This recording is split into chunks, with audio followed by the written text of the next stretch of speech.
Hi everyone, कैसे हैं आप सब। उम्मीद करता हूँ आप सब ठीक होंगे और उम्मीद करता हूँ जो आपकी प्रिपरेशन है वो भी सही जा रही होंगी और जो आप आज ईद है उसको भी आप अच्छे से मना रहे होंगे। पहले तो आप सबको ईद मुबारक। कुछ दिनों से वीडियो नहीं आ रहे थे तो आज से जो है बिल्कुल जो वीडियोस है उनको हम कंटिन्यू करेंगे। कुछ नई चीज़ें आपके लिए ला रहे हैं। आपको पता है कि जो इंग्लिश का जो हमारा बैच था वो कंटिन्यू चलेगा। ग्रामर के ऑलमोस्ट सारे के सारे टॉपिक जो है वो कंप्लीट हो गए हैं। अब वो कैब बच रहा है और कुछ मिसलिनियस टॉपिक्स जैसा कि क्लोज टेस्ट है, इंग्लिश कंप्रेंशन है, उनको भी हम कंप्लीट करेंगे। तो ग्रामर जो है ऑलमोस्ट आपका सारा जो है कंप्लीट हुआ है और मैक्सिमम क्वेश्चन इसी से आते हैं। जो एरर डिटेक्शन है, जो फिल्म द ब्लैंक्स है, इनफैक्ट जो क्लोज टेस्ट आपको होता है, इंग्लिश कंप्रेंशन आपको होता है, वो भी ग्रामर बेस्ड ही होता है। ठीक है, और आपकी जो वोकैब है उसको भी हम स्टार्ट करेंगे। ठीक, इसके साथ साथ हम क्या करेंगे, आज से हम लाएंगे जितने भी आपके बाकी सब्जेक्ट से, चाहे आपका हिस्ट्री है, कंप्यूटर है, बाकी जितने भी है, आपका इकोनॉमी है, इनके लिए हम एमसीक्यूज लाएंगे। स्पेशल जो 1000 एमसीक्यूज होते हैं वो हम लाएंगे। पहले मैंने सोचा था मैं ऐसे ही रैंडमली जो है एमसीक्यूज को लाऊंगा, बट फिर मैंने सोचा कि हम क्या करेंगे, हम टॉपिक वाइज लाएंगे। इससे क्या होगा कि ऑर्गेनाइज तरीके से हम चीज़ों को पढ़ेंगे। सपोज आपने पढ़ा एडवेंट ऑफ यूरोपियंस, उसके बाद आप एमसीक्यूज करेंगे। नेक्स्ट जो इसका टॉपिक होगा, आपने कंसेप्ट पढ़ा, यहाँ से आपने एमसीक्यूज की। इससे क्या होगा कि अगर आपको कोई पॉइंट छूट जाता है कंसेप्ट पढ़ते पढ़ते, तो आप जो है एमसीक्यूज के जरिए उसको कवर अप करेंगे। ठीक है, और ये जितने भी एमसीक्यूज होंगे सारे के सारे जो है एसएससी के प्रीवियस ईयर एग्जाम्स में पूछे जा चुके हैं। जो आपका एसएससी सीजीएल है, सीएचएसएल है, एमटीएस है, या जितने भी और कॉम्पिटिटिव एग्जाम्स है उनमें ये सवाल ऑलरेडी पूछे जा चुके हैं। तो ये आपके काफ़ी एग्जाम रिलेवेंट होंगे। अराउंड हम हर टॉपिक में 50 एमसीक्यूज करेंगे। जो ज़्यादा इंपॉर्टेंट होगा तो उसमें हम 100 एमसीक्यूज करेंगे। टोटल कुल मिला के हम जो है मॉडर्न हिस्ट्री पे 1000 एमसीक्यूज करेंगे। इसके साथ साथ जो बाकी टॉपिक है, बाकी सब्जेक्ट है, उन पे भी हम एमसीक्यूज स्टार्ट करेंगे। ठीक है, अच्छा, इसके साथ साथ आपको बता तो चलो कि हमने, आपको पता है कि हमने जेकेपीएसआई की मॉक टेस्ट सीरीज भी स्टार्ट करी है। तो जिसमें कि हमने अराउंड 14 से 15 सेक्शनल मॉक टेस्ट को कंप्लीट किया है। उसके साथ साथ 2 जो फुल लेंथ है उनको भी कंप्लीट किया है। अगर आप जुड़ना चाहते हैं, आज के लिए एक स्पेशल ऑफर है, ईद ऑफर है, 70% आपको ऑफ मिलेगा and you will just get these 25 mock test for just 149। ठीक है, इसमें क्या आपके 5 फुल लेंथ मॉक्स है और 20 सेक्शनल मॉक्स है विद डिटेल एनालिसिस हम आपको देते हैं। डिटेल एक्सप्लेनेशन आपको जो है इन मॉक टेस्ट को प्रोवाइड करते हैं। जब आप मॉक टेस्ट अटेम्प्ट करते हैं उसके बाद हम आपको मेल करते हैं आपका क्या स्कोर बन रहा है आफ्टर डिडक्टिव नेगेटिव मार्क्स, और वो जो है हर किसी सवाल का डिटेल एक्सप्लेनेशन दिया हुआ होता है। और सारे के सारे जो क्वेश्चंस होते हैं एग्जाम रिलेवेंट होते हैं। कोई भी जो है एग्जाम से बाहर जो है, इनमें मैक्सिमम क्वेश्चन आपको एग्जाम में देखने को मिलेंगे जो हम जो मॉक टेस्ट में इंक्लूड करते हैं। इसके लिए आपको क्या करना है, इस व्हाट्सएप पे कांटेक्ट करके आपको एक ग्रुप में ऐड किया जाएगा और वहीं पे गूगल फॉर्म के फॉर्मेट में आपको ये मॉक टेस्ट अटेम्प्ट करेंगे। उसके साथ साथ फिर आपकी जो रेस्पॉन्स कॉपी होती है वो भी हम आपके साथ शेयर करते हैं। ठीक है, you can just contact on this number, WhatsApp number, you will be added into the premium Telegram group और वहाँ पे आप इन टेस्ट को अटेम्प्ट कर सकते हैं। बाकी हमारे जितने भी सोशल मीडिया हैंडल है, चाहे वो फेसबुक है, टेलीग्राम है, बाकी वो उनको आप फॉलो कर सकते हैं। वहाँ पे जो भी इंपॉर्टेंट इन्फॉर्मेशन होगी आपके साथ शेयर कर दी जाएगी। ठीक है, तो चलिए स्टार्ट करते हैं। हमारा जो एडवेंट ऑफ यूरोपियन का पहला जो सवाल है, who was the first European to reach India by sea in 1498। पहला ऐसा यूरोपियन जो इंडिया पहुंचा था इन 1498, बताओ वो कौन सा था, कौन बंदा था, बताओ। Option number A, option number B, option number C, option number D, बताओ। ये हम सबको पता होना चाहिए। I think advent of European में पहला हम यही चीज पढ़ते हैं कि भाई who was the first European, it was Vasco da Gama. ठीक है, आपको पता होना चाहिए। एंड इसके साथ साथ हमने थोड़ी बहुत एक्सप्लेनेशन भी ऐड करी है सो डैट कि अगर आपने पढ़ा भी नहीं होगा थोड़ा बहुत आपको कंसेप्ट आएगा। ठीक, ये कौन था, पुर्तगीज एक्सप्लोरर था। कब यहाँ पे पहुंचा था, 1498 में। कहाँ पे पहले ये लैंड हुआ था, कैलिकट में। ठीक है, and he was the one who establish direct sea route. ठीक है, अच्छा, कोलंबस की बात करेंगे तो ही रीच अमेरिका इन 1492। बाकी आप देख सकते हैं एक्सप्लेनेशन में हम सिर्फ थोड़ा यहाँ पे डिस्कस करेंगे। पीडीएफ जो है आपके टेलीग्राम चैनल में शेयर कर दी जाएंगे, आप एक्सप्लेनेशन के साथ इसको पढ़ सकते हैं। तो option number B will be the right answer. ठीक है, which European nation was the first to establish trade links with India. पहला ऐसा यूरोपियन नेशन जिसने ट्रेड लिंक स्टार्ट करी थी इंडिया के साथ, बताओ। Dutch, English, Portuguese, French. जितना भी आपका एडवेंट ऑफ यूरोपियन है, सारे के सारे जो सवाल है, सारे के सारे कंसेप्ट है, आपको इस वीडियो में क्लियर हो जाएंगे। ठीक है, ये मैं आपको गारंटी देता हूँ। बताओ। So it was Portuguese. Portuguese जो है पहली यूरोपियन पावर था, पहला यूरोपियन नेशन था जो इंडिया पहुंचा था इन 1498। वास्को डी गामा, ठीक है। इससे क्या होता है, जब एक्सप्लेनेशन आप बार बार ऐड करते तो रिपीट होता है। जैसे कि अभी आपने पढ़ा था कि भाई वास्को डी गामा के बारे में अभी आपने पढ़ा, तो इसमें भी ये हमने ऐड किया सो दैट कि आपको फिर से रिवाइज हो और आपको चीज़ें याद रहे, ठीक। जो डच है ये भी आपको डेट पता होना चाहिए। डच जो है 1602 में यहाँ आए थे। इंग्लिश जो है 1600 में आए थे। और जो फ्रेंच है 1664 में इंडिया में आए थे। तो ये जितने भी ये यूरोपियन कंपनी से, यूरोपियन नेशन से जो यहाँ पे आए थे, इनका आपको डेट पता होना चाहिए, काफी इंपॉर्टेंट है, ठीक है। नेक्स्ट क्या है, in which year did Vasco da Gama arrive at Calicut. अभी हमने पढ़ा, देखो ये जो सवाल है कभी कभार रिपीट भी होते हैं, ठीक है। और वहां पे ये भी आ सकता है भाई वास्को डी गामा कब आया था, वास्को डी गामा कौन था, वो कहाँ पे पहले लैंड हुआ था, ठीक है। तो ये ऐसे जो है चीजें आ सकते हैं। बताओ, अभी हमने पढ़ा इट वाज 1498, ठीक है। 1498 में जो है वास्को डी गामा यहाँ पे आए थे कैलिकट ऑन 20 मई 1498, ठीक है। बाकी आप देख सकते हैं 1492 में कोलंबस अमेरिका गए थे। 1500 इस कैब्रल्स अराइवल, ठीक है। 1510 में जो है गोवा का कैप्चर हो। ये सारे के सारे जो डेट है काफी इंपॉर्टेंट है इस टॉपिक के हवाले से, ठीक है। अच्छा, तो इस वाले व्हाट्सएप पे कांटेक्ट करके आपको जेके पीएसआई के मॉक टेस्ट आपको मिलेंगे, सेक्शनल भी और फुल लैंग्वेज भी, ठीक है। Who was the ruler of Calicut when Vasco da Gama arrived? देखो कितनी ऑर्गेनाइज तरीके से हम पढ़ रहे हैं। अब वास्को डी गामा यहाँ पे आए, आपको पता है कि डेट भी कहाँ पे। अब उस टाइम रूलर कौन था, जैसे कि हम उस टाइम रूलर कौन था कैलिकट में जब वास्को डी गामा यहाँ पे आए थे, ठीक है। जैसा कि आप कंसेप्ट ही पढ़ रहे हैं, ऐसे ही हम जो है चीजों को पढ़ते हैं, ठीक है, ऑर्गेनाइज तरीके से। बताओ रूलर जो है कैलिकट का कौन था जब वास्को डी गामा यहाँ पे आए थे। It was Zamorin. ये आपको पता है कि Zamorin was the ruler of Calicut in 1498 जब वास्को डी गामा यहाँ पे आए थे। कहाँ पे, ही वाज पुर्तगीज एक्सप्लोरर। कहाँ पे आए थे, कैलिकट में, ठीक है। बाकी आप देख सकते हैं।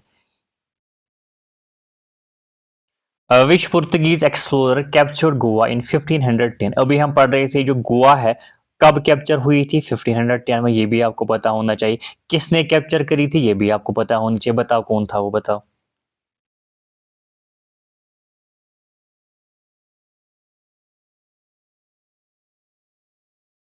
It was option number B, Alfonso de Albuquerque. इसको ये भी बोलते हैं अल्ब्यूकिर की कुछ लोग बोलते हैं, ठीक है। तो ये आप देख सकते हैं। तो ही वाज द वन जिसने गोवा को कैप्चर किया था इन 1510 फ्रॉम बीजापुर, ठीक। बाकी जो बाकी ऑप्शन है इसके बारे में दिया हुआ है। Almeida was the first viceroy. Cabral जो है ही रीच्ड इंडिया इन 1500, ठीक है। तो ये चीज़ आप याद रखेंगे। In which year did the Portuguese establish their first factory in India. ये भी इंपॉर्टेंट है कि भाई जितने जितने भी ये कंपनीज है किसने क्या यहाँ पे जो है कब जो है फैक्ट्री एस्टैब्लिश करी थी, कहाँ पे करी थी, ये भी इंपॉर्टेंट है। In which year did the Portuguese establish their first factory in India, बताओ। It is option number B 1503 में जो पुर्तगीज है वो पहली फैक्ट्री सेटअप करते हैं। कहाँ पे कर रहे हैं वो भी इंपॉर्टेंट है, कोचीन में कर रहे हैं अंडर अल्मीडा। उस टाइम वाइसराय होता है इन 1503, ठीक। 1498 आपको पता ही है। बाकी 1510 जो डेट है ये भी आपको पता है, अभी हम पढ़ रहे हैं, ठीक है। अच्छा, who was appointed as the first Portuguese viceroy of India in 1505। First Portuguese viceroy of India in 1505, बताओ। बताओ। It was Francisco de Almeida. He was the one जो वाइसरॉय होते हैं 1505 से लेके 1509 तक, ठीक। And he was popular for naval power, ठीक। बाकी आप देख सकते हैं। उसके बाद जो है अल्ब्यूक्यूर आते हैं आफ्टर अल्मीडा, ठीक है। बताओ इसमें, the battle of due in 1509 was fought between the Portuguese and which alliance. The battle of due जो था जो कि 1509 में it was fought between Portuguese और किस अलायंस के दरमियान जो इसको लड़ा गया, ठीक है। बताओ। इट वाज ऑप्शन नंबर ए। यहाँ से थे कौन पुर्तगीज, ये भी आ सकता है कि भाई ये जो बैटल कब हुई थी, डेट आपको पूछा जा सकता है, ठीक है। ये जो बैटल है किन के दरमियान हुई, एक तो यहाँ से पुर्तगीज था, दूसरी तरफ से कौन थे। ऑप्शन नंबर ए गुजरात सल्तनत एंड इजिप्ट, ठीक है। जो पुर्तगीज है वो उनको डिफीट करते हैं and in 1509 securing the Indian ocean, ठीक है। नेक्स्ट क्या है, which city became the Portuguese capital in India after 1510। अभी हम पढ़ रहे थे 1510 में कौन सी सिटी को कैप्चर किया जाता है, ऐसे भी सवाल आ सकते हैं। अच्छा, ये भी सवाल आ सकता है भाई गोवा को कब कैप्चर किया गया था। तो कुल मिला के जो है एक जो कंसेप्ट है उसके बहुत सारे तरीके होते हैं पूछने के, ठीक है। तो option number C will be the right answer. जो गोवा है इसको कैप्चर किया गया था and it became the Portuguese capital in India after 1510, ठीक है। ये भी आपको पता होना चाहिए किसने इसको कैप्चर किया था, वो हमने पढ़ा ऑलरेडी। अच्छा, who succeeded Francisco de Almeida as Portuguese governor in 1509। अभी हम पढ़ रहे थे किसने उसको सक्सीड किया, कौन उसके बाद आया एज पोर्तुगीज गवर्नर, बताओ। It was option number B, Alfonso de Albuquerque, ठीक है। ही वाज द वन जिसने जो है अल्मीडा को सक्सीड किया इन 1509 एक्सपैंडिंग पोर्तुगीज कंट्रोल। बाकी आप देख सकते हैं। In which year did Vasco da Gama return as viceroy of India and die. किस साल में वास्को डी गामा फिर से आते हैं एज वाइसरॉय ऑफ इंडिया और फिर वो मरते हैं, बताओ। पहले तो 1498 में आते हैं, बट फिर से वो आते हैं, कब आते हैं, किस साल में आते हैं, बताओ। It was 1524. Vasco da Gama return in 1524 as viceroy and died in Cochin. ये भी आपको पता होना चाहिए, ठीक है। अच्छा, which European nation formed the Dutch East India Company in 1602। अभी हमने ऊपर एक्सप्लेनेशन में पढ़ा था कि भाई जो डच ईस्ट इंडिया कंपनी है जो 1602 में फॉर्म हुई थी। अच्छा, ये किस यूरोपियन नेशन ने इसको फॉर्म किया था, बताओ। इंग्लैंड, नीदरलैंड्स, फ्रांस या पुर्तगाल, बताओ। It is option number B, ठीक है। नीदरलैंड जो है it was the European nation जिन्होंने डच ईस्ट इंडिया कंपनी को फॉर्म किया था। डेट भी आपको पता होना चाहिए 1602 में, ठीक है। ये चीज आप देखेंगे।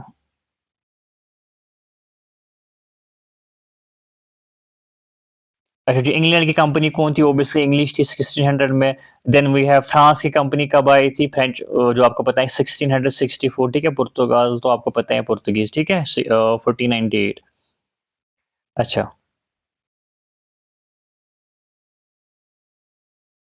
When was the English East India Company establish. जो ईस्ट इंडिया कंपनी है जो इंग्लैंड की थी वो कब एस्टैब्लिश हुई थी, अभी हम पढ़ रहे थे, बताओ। बताओ। इट वाज 1600, ठीक है। तो 1600 में जो है ईस्ट इंडिया कंपनी को फॉर्म किया गया था 31 दिसंबर 1600, ठीक है। 1602 में डच कंपनी बनी थी, ठीक है जी। Who led the first English voyage to India in 1601, बताओ। पहली इंग्लिश वोवेज सफर जो था किस बंदे ने किया था 1601 में इंडिया का, ठीक है। Thomas Roe, William Hawkin, James Lancaster या जॉन मिल्डहन, ठीक है। बताओ। It is option number C, ठीक है। लैंकेस्टर जो है he led the first period in 1601। बाकी आप देख सकते हैं ये तो फिर आए थे हॉकिन वगैरह, ठीक है। ये आप देख सकते हैं option number C will be the right answer. In which year did Dutch establish first factory in India. तो ये भी आपको पता होना चाहिए हर किसी कंपनी की पहली फैक्ट्री कहाँ पे उन्होंने एस्टैब्लिश करी थी और किस डेट पे एस्टैब्लिश करी थी, वो आपको पता होना चाहिए। डच ने कब एस्टैब्लिश करी थी फैक्ट्री, बताओ। तो it is option number B, option number B 1605, ठीक है। The Dutch set up a factory at Masulipatnam in 1605, ठीक है जी। The English East India Company establish first factory in India in which year. अच्छा, इंग्लिश ईस्ट इंडिया कंपनी की पहली factory आपको पता होना चाहिए का जो है कब ये एस्टैब्लिश हुई थी, बताओ। बताओ। It was 1613। 1613 में इंग्लिश की पहली कंपनी उन्होंने एस्टैब्लिश करी थी, कहाँ पे, सूरत पे, ठीक है। The English factory at Surat was establish in 1613, ठीक है, आफ्टर मुगल अप्रूवल, ठीक। नेक्स्ट क्या है। अच्छा, who was the Mughal empire when the English arrived at his court in 1608। ये काफी इंपॉर्टेंट है, काफी बार एग्जाम में पूछा जा चुका है, बताओ। जो जब इंग्लिश यहाँ पे आए थे, जब उन्होंने जो है किसी के दरबार में वो गए थे भाई हमें आप अप्रूवल दे दो कंपनी एस्टैब्लिश करने का, तो उस टाइम मुगल एम्पायर कौन था, बताओ। तो इट वाज जहांगीर, ठीक है, आपको पता होना चाहिए Jahangir was the ruler from 1605 to 1627 when जो विलियम हॉकिन थे वो अराइव होते हैं, ठीक है। बाकी आप देख सकते हैं एडिशनल इंफॉर्मेशन है।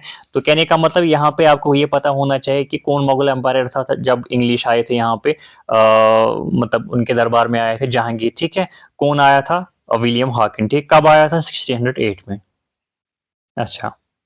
विच English captain saw trading rights from Jahangir in 1608 से लेके 1611 तक? बताओ। यहाँ पे दो चीजें इंपॉर्टेंट है। एक तो पहले जो है विलियम हॉकिंस आती है 1608 में, बट ही फेल्ड, ठीक है, he failed to sought trading rights. उसके बाद कौन आते हैं? William Hawkins. अच्छा, हाँ, इंग्लिश कैप्टन, ठीक ठीक ठीक। पहले, हाँ, ओबियसली पहले विलियम हॉकिंस आते हैं, ठीक है, 1608, बट वो फेल हो जाते हैं, he failed secure a deal. उसके बाद कौन आते हैं बताओ? वो आई थिंक आगे आने वाले जो है सवालों में मेंशन होगा, ठीक है। The French east India company was establish in which year? अच्छा, मैंने आपको बोला था कि भाई जितनी भी कंपनी थी उनका सबको आपको साल पता होना चाहिए कि भाई वो कब एस्टेब्लिश हुई थी। फ्रेंच ईस्ट इंडिया कंपनी कब एस्टेब्लिश हुई थी? अभी हमने एक्सप्लेनेशन में पढ़ा था। It is option number D, ठीक है। 1664 में जो है French east India company establish हुई थी, ठीक। अच्छा, ये मैं भी बोल रहा था। Who was the English ambassador to Mughal court from 1615 to 1619? William Hawkin तो 1608 में आए थे, but he failed to secure the deal, he failed to secure the trading rights. उसके बाद कौन आते हैं बताओ? It was sir Thomas Roy, ठीक है। सर थॉमस रॉय जो होते हैं वो भी आते हैं उसके बाद, ठीक है, in 1600 trade to secure trading rights from Jahangir in 1615 to 1619, ठीक है। हॉकिंस आपको पता है कि पहले उसने ट्राई करी थी but he failed. In which year did the English defeat the Portuguese at the battle of Swally? ठीक है, एक बैटल होती है between English and Portuguese, Portuguese. तो उसमें जो है इंग्लिश पुर्तगीज को शिकस्त देते हैं। वो कौन सा साल होता है बताओ? It is option number B 1612 was the year जब English won at Swally Surat in 1612, ठीक है, वीकनिंग पुर्तगीज नेवल पावर, ठीक। Next, the Dutch establish their main trading centre in India at which place in 1616? Dutch जो है अपना एक main trading centre establish करते हैं इंडिया में 1616 में। कौन सी जगह पे बताओ? It was Pulicat. पुलिकट जो है it became the Dutch base in 1616 on Coromandel coast, ठीक है। Option number B will be the right answer.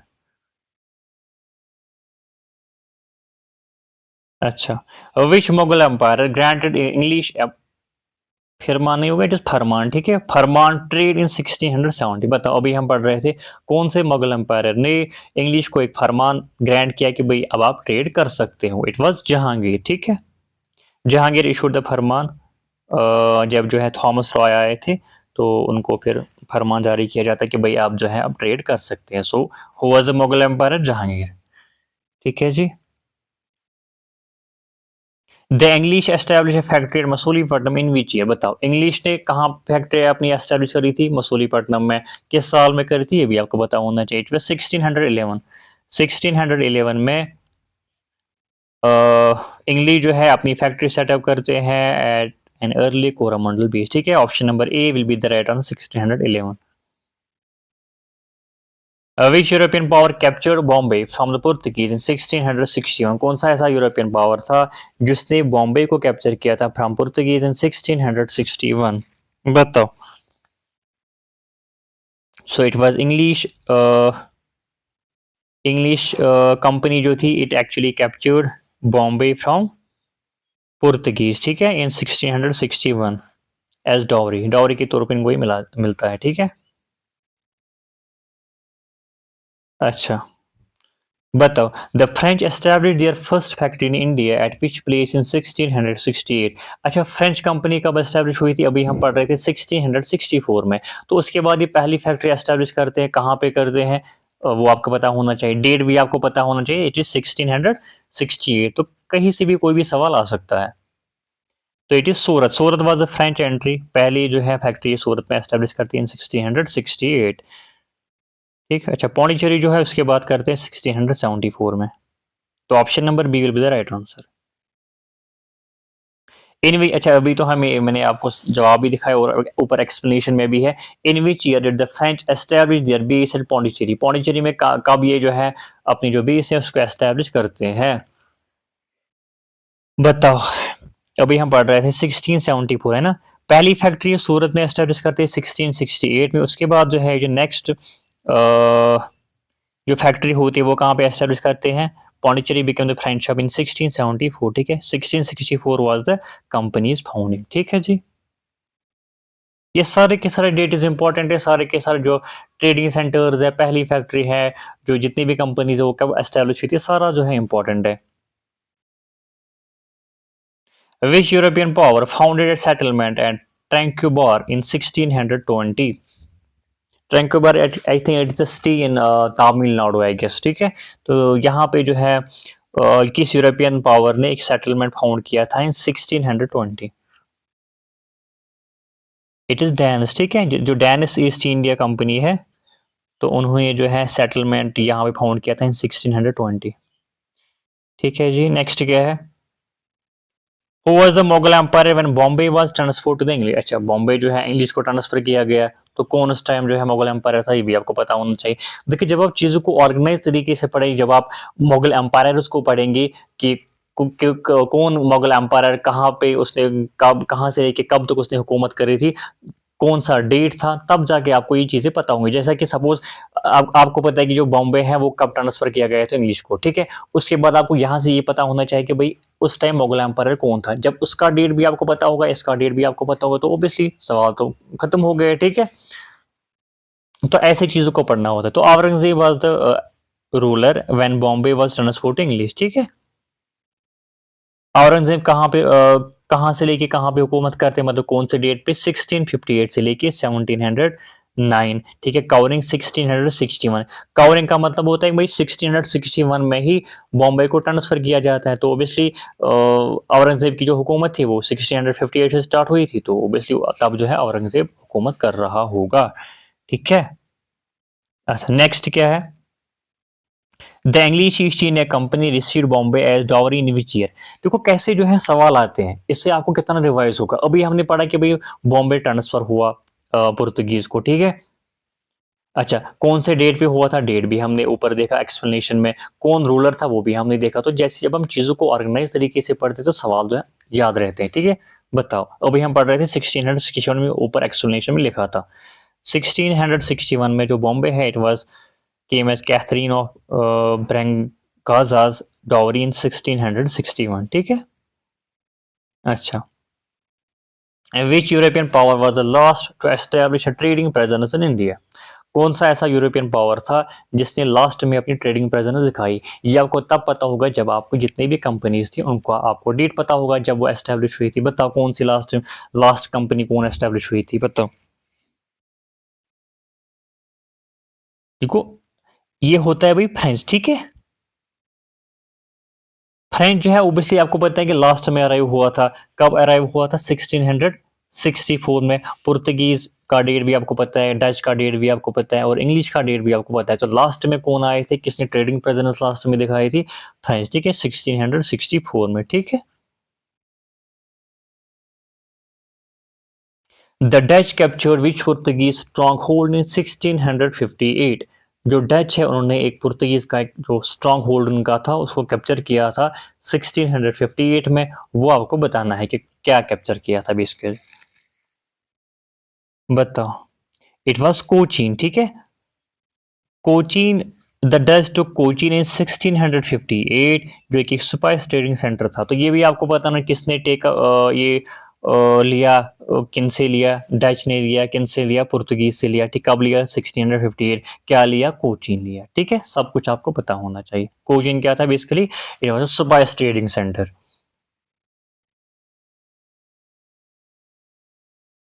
Which English official leased Bombay to the East India Company in 1668? कौन सा ऐसा इंग्लिश ऑफिशियल था जिसने बॉम्बे को लीज किया था टू ईस्ट इंडिया कंपनी, ठीक है। बताओ। इट वाज चार्ल्स सेकंड, ठीक है। चार्ल्स सेकंड जो था उसने बॉम्बे को लीज किया फॉर इट इज 10 पाउंड, हाँ 10 पाउंड। एनुअली इन 1668, ठीक। The Portuguese lost control of which की स्पाइस ट्रेडिंग सेंटर इन 1663। अभी हम ऊपर पढ़ रहे थे भाई, इंग्लिश ने लिया, पुर्तगीज से लिया, क्या लिया, एक स्पाइस ट्रेडिंग सेंटर, कब लिया, 1663 में। अच्छा, कौन क्या ट्रेडिंग सेंटर था वो, कहाँ पे था वो, कोचीन, ठीक है। तो जब हम चीजों को ऐसे पढ़ते हैं तो याद रहता है। जो कोचीन है, it was actually took by, it was taken by किसने, डच ने, ठीक है। द डच टुक दिस, कौन सा, कोचीन फ्रॉम पुर्तगीज इन 1663। अच्छा, ये इसको जो है एग्जाम में ये भी लिखते हैं 1658 से लेके 1663, ठीक है। तो ये भी लिखते हैं और 1663 भी लिखते हैं, ठीक है। इसमें कोई दिक्कत नहीं होनी चाहिए, एग्जामिनर इसमें कोई कंफ्यूजन क्रिएट नहीं करेंगे, वो आपको एक सिंपल सा डेट देगा। Which European power establish a factory at Hooghly in 1651, ठीक है। कौन सा ऐसा यूरोपियन पावर था जिसने एक फैक्ट्री हुगली में एस्टैब्लिश करी थी इन 1651? बताओ, डच, इंग्लिश, फ्रेंच, डेनिश, बताओ बताओ। इट वाज इंग्लिश, ठीक है। So English actually set up factory at Hooghly in 1651। उस टाइम कौन हुकूमत कर रहा था, कौन मुगल एम्पायर था, शाहजहां, ठीक है। बताओ, who was the Mughal empire when Dutch arrived in India? देखो, अभी हम बात कर रहे थे, जब डच यहाँ पे आए थे उस टाइम कौन यहाँ पे मुगल एम्पायर था, अकबर, जहांगीर, शाहजहां, औरंगजेब, बताओ। इट वॉज जहांगीर, क्योंकि डच जो है 1605 में आए थे और 1605 में यहाँ पे जहांगीर हुकूमत कर रहा था, तो ऑब्वियसली जहांगीर ही जो है हुकूमत थी तब, ठीक है। तो option number B will be the right answer. The English establish a factory at Madras in which year? अच्छा, इंग्लिश ने एक और फैक्ट्री एस्टैब्लिश करी थी मद्रास में, किस साल में करी थी, 1639, 1645, 1650 या 1660? बताओ। It was 1639। जो फोर्ट था, फोर्ट सेंट जॉर्ज जो था, ये एक, इसका आई थिंक फैक्ट्री का नाम है ना, in Madras was founded in 1639, ठीक है। ये चीज आप याद रखेंगे। Which fort was built by English in Madras? अच्छा, अभी हम एक्सप्लेनेशन में पढ़ रहे थे कौन सा ऐसा फोर्ट था जो इंग्लिश ने एस्टेब्लिश किया था मद्रास में। अच्छा, इससे आपको ये भी पता होना चाहिए किसने इस फोर्ट को एस्टेब्लिश किया, इंग्लिश ने। कब एस्टेब्लिश किया था, 1639 में, ठीक। कहाँ पे एस्टेब्लिश किया, मद्रास में एस्टेब्लिश किया, ठीक है। अच्छा, फोर्ट का नाम क्या है, फोर्ट सेंट जॉर्ज, ठीक है। तो इसका जवाब क्या आएगा, option number B will be the right answer, Fort Saint George, ठीक है। तो ऐसे चीजों को पढ़ना होता है। Fort William is in Kolkata, ठीक है जी। The French captured which town from the Dutch in 1693? French ने जो है कौन सा टाउन, किस टाउन को कैप्चर किया था डच से इन 1693? बताओ बताओ। तो it was Pondicherry. Pondicherry was actually taken by French from Dutch in 1639, ठीक है। ये आपको पता होना चाहिए, option number A will be the right answer.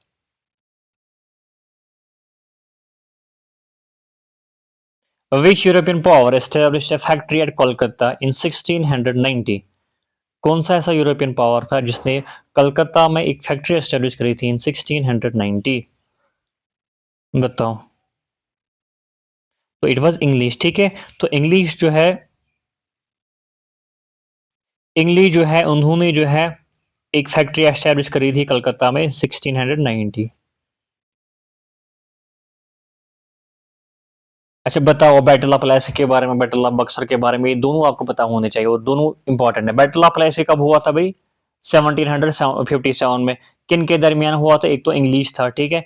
English को कौन लीड कर रहा था वो भी आपको पता होना चाहिए, और किसके दरमियान ये हुई थी, ठीक है। ये सारे के सारे पॉइंट्स आपको याद होने चाहिए। इट वॉज नवाबा बंगाल। 1757 बैटल ऑफ प्लासी हुआ था, ठीक है। किन के दरमियान हुआ था, इंग्लिश और किन के दरमियान, नवाबा बंगाल। नवाबा बंगाल, इसको जो है कौन लीड कर रहा, मतलब नवाबा बंगाल कौन था, सिराजुद्दौला था, ठीक है। ये आपको पता होना चाहिए। Who led the English force battle of Plassey? अभी मैं बात कर रहा था कौन इनको लीड कर रहा था, जो इंग्लिश था, जिनको बैटल ऑफ प्लासी में जो इंग्लिश और सिराजुद्दौला के बीच में लड़ाई हुई थी, तो इंग्लिश को जो फोर्सेस थे उनको कौन लीड कर रहा था, बताओ। इट वॉज रॉबर्ट क्लाइव, ठीक है। क्लाइव जो है he won the Plassey, obviously जीतता है। तो Robert Clive was leading English forces at battle of Plassey. अच्छा, कार्नेटिक वारस के बारे में आपको पता होना चाहिए, जितने भी कार्नेटिक वारस हैं इनका डेट आपको पता होना चाहिए, क्योंकि ये फ्रेंच और इंग्लिश के दरमियान हुआ था। In which year did the French and English clash in the first Carnatic war? First Carnatic war in short कब हुआ था? ठीक है, कार्नेटिक वार किन के दरमियान हुआ था? इंग्लिश और फ्रेंच के दरमियान। पहला कार्नेटिक वार कब हुआ था बताओ? 1760। 1746 में जो है पहला कार्नेटिक वार हुआ था, जो एंग्लो फ्रेंच कॉन्फ्लिक्ट था। ठीक है, अच्छा, battle of Vendée Vaish in 1760 was a decisive victory for which power? बताओ। बैटल ऑफ वैंडी वैश जो था ये 1760 में हुआ था, ये मतलब किस पावर के लिए एक वो विक्ट्री थी? बताओ। इट वाज इंग्लिश, जो इंग्लिश है वो डिफीट करते हैं किनको? फ्रेंच को, इन 1760 में, एंडिंग फ्रेंच पावर। अच्छा, बैटल ऑफ वैंडी वैश जो था ये मतलब कौन सा कॉर्नेटिक वार था? जितने भी कॉर्नेटिक वार्स थे उन सारी वार्स की आपको डेट पता होना चाहिए, वो आप नीचे कमेंट सेक्शन में जरूर बताएगा कौन सा कॉर्नेटिक वार कब हुआ था। ठीक है, और बैटल ऑफ वैंडीवे जो है किस कॉर्नेटिक वार को कहा जाता है? ठीक है जी, ये आप कमेंट सेक्शन में जरूर बताइएगा। Who was the French governor general during the Carnatic war? जो कॉर्नेटिक वार्स हुए थे उस टाइम फ्रेंच गवर्नर जनरल कौन था? बताओ, बताओ। So it is option number A, Dupleix was the हाँ, डुप्लेक्स जो है ही was the governor general who led the French until recalled in 1754। ठीक है, ये आपको पता होना चाहिए। अच्छा, उसके बाद ओबियसली बैटल ऑफ बक्सर आती है। बताओ, बैटल ऑफ बक्सर कब हुई थी? डेट पहले पता होना चाहिए, 1764 में। ठीक है, किन के दरमियान हुई थी? एक तो यहाँ से इंग्लिश था, दूसरे यहाँ से कौन थे? नवाब Bengal, Mughal empire allies, French या पुर्तगीज? बताओ। देखो, एक तरफ से थे कौन? English, English forces. ठीक है, दूसरी तरफ से कौन थे? Mughal, option number B, Mughal empire and ally, जैसे कि शाह आलम सेकंड, मीर कासिम, शुजाउद्दौला। कब ये हुआ था? 1764 में, ये भी आपको पता होना चाहिए। ठीक है, अच्छा, ये भी आपको पता होना चाहिए भाई इंग्लिश को कौन लीड कर रहा था? जैसे कि मैंने अभी आपको बोला बैटल ऑफ प्लासी में कौन लीड कर रहे थे? Robert Clive. तो बैटल ऑफ बक्सर में कौन लीड कर रहे थे इंग्लिश को? बताओ। Hector Munro. ठीक है, एंड मुनरो जो है इस ये बॉक्सर जो बैटल ऑफ बक्सर है इसको जीतते हैं इन 1764। ठीक, तो अब आपको पता चला कि भाई बैटल ऑफ प्लेसी में किन के दरमियान हुआ, डेट क्या था, कौन किसको लीड कर रहा था, इंग्लिश को कौन लीड कर रहा था, यहाँ से कौन लीड कर रहा था, ये आपको सब कुछ पता होना चाहिए। ठीक है, अच्छा बताओ, अब ट्रीटी ऑफ इलाहाबाद उसके बाद होती है, कब ये साइन होती है? देखो, हमने इस एडवेंट ऑफ यूरोपियंस को ऑर्गेनाइज तरीके से पढ़ा। 1498 से स्टार्ट किया, अभी हम कहाँ पे हैं? 1764, हम बैटल ऑफ बक्सर तो पहुंच गए। तो कहने का मतलब जब ऐसी चीजों को पढ़ते तो जो चीजें होती, जो सवाल होते, जो कंसेप्ट होता है वो ज्यादा याद रहता है। ठीक है, बताओ, ट्रीटी ऑफ इलाहाबाद कब हुई थी? इट वॉज साइन इन 1765 में साइन हुई थी आफ्टर बक्सर। ठीक है, इट गेव दीवानी राइट्स। 1757 आपको पता है प्लेसी हुआ था, 1764 आपको पता है बक्सर हुआ था। Option number D will be the right answer. Which Mughal empire sign the treaty of Allahabad? अच्छा बताओ, अब किस मुगल एम्पायर ने ट्रीटी ऑफ इलाहाबाद को साइन किया था? बताओ। It was Shah Alam second. ठीक है, so Shah Alam second was the one जिसने ट्रीटी ऑफ इलाहाबाद को साइन किया था। तो option number B will be the right answer. Which event marked the beginning of British political dominance in India? British political dominance जो India में start हुआ था, कौन से इवेंट से हुआ था? क्या वो बैटल ऑफ प्लासी से स्टार्ट हुआ, battle of Buxar, treaty of Allahabad, या फर्स्ट कॉर्नेटिक वार? बताओ। It was battle of Plassey. ठीक है, तो battle of Plassey basically it mark the beginning of British political dominance in India. ठीक है, आप देख सकते हैं उसके बाद बैटल ऑफ बक्सर इलाहाबाद जो है उससे और उसको जो है सॉलिडिफाई होता है। सो दीज वेर 50 एमसीक्यू जो हमने एडवेंट ऑफ यूरोपियन पे करा। इसके बाद जो नेक्स्ट टॉपिक होगा इसके उसके लिए भी हम ऐसे एमसीक्यूज लाएंगे विद एक्सप्लेनेशन। ठीक है, ऑर्गेनाइज तरीके से लाएंगे सो दैट कि आपको आसान हो, और आपको अगर कोई पॉइंट छूट जाता है आपके कंसेप्ट पढ़ने में, आपको यहाँ से वो कवर अप हो जाएगा। ठीक है, और जितने भी एमसीक्यूज है काफ़ी इंपॉर्टेंट है, एसएससी एग्जाम में ऑलरेडी पूछे जा चुके हैं, तो एक्सपेक्टेड है कि आपके आने वाले जेके पीएसआई या किसी और एग्जाम की आप तैयारी कर रहे हैं उसमें ही पूछे जाएंगे। बाकी अगर आपको जेके पीएसआई के फुल फ्लेज टेस्ट सीरीज चाहिए तो आप इस पे व्हाट्सएप करके आज के दिन के लिए एक ऑफर है, you will get 70% off, you will get the test series one for 149, ठीक है। सबसे मिनिमम प्राइस है, आपको बताएं क्या, जो बाकी है वो आपको 500 600 में आपको मॉक टेस्ट देते हैं, तो यहाँ पे आपको 149 में सिर्फ मिलेगा। You will just get 20 sectional mock test and 5 full length mock test, Google form के फॉर्मेट में होगा विद, जब आप कोई ऑनलाइन कोई आपका एग्जाम होता है, ठीक है, फिर जब आप उसको अटेम्प्ट करते हैं, फिर आप एग्जाम देते हैं, फिर आपको फिर वो जो कॉपी होती है फिर आपको उसको चेक कर सकते हैं थ्रू योर मेल, ठीक है। इसी तरह हम भी क्या करते हैं, जब आप टेस्ट को अटेम्प्ट करते हैं फिर आपको हम रिस्पॉन्स कॉपी सेंड करते हैं, जहाँ पे आपका कौन सा सवाल गलत है, कौन सा सही है, एक्सप्लेनेशन क्या है, उसका कोई फीडबैक जो होता है वो हम आपको देते हैं, सो दैट कि आप आने वाले एग्जाम्स में, आने वाले मॉक टेस्ट में उनको इम्प्रूव करें, कहाँ पे यहाँ पे गलती होती है, ठीक है।